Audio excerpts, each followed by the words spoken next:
আরবিতে কি বলে?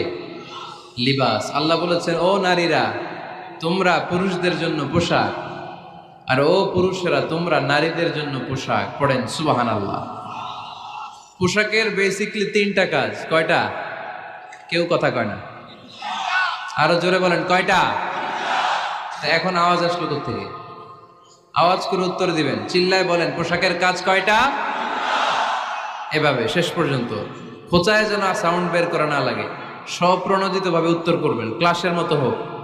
তিনটা কাজ। এক নম্বর কাজ হচ্ছে পোশাক ইজ্জতের আবরু, লজ্জাস্থান ঢেকে রাখে, ঠিক কিনা? আমাদের লজ্জাস্থান ঢেকে রেখেছে আমাদের পোশাক। ঠিক তেমনি স্বামী তার স্ত্রীর ইজ্জত হেফাজত করে, স্ত্রী তার স্বামীর ইজ্জত হেফাজত করে, স্বামী তার স্ত্রীর চরিত্র হেফাজত করে, আর স্ত্রী তার স্বামীর চরিত্র হেফাজত করে। এজন্য আল্লাহ একে অপরের উদাহরণ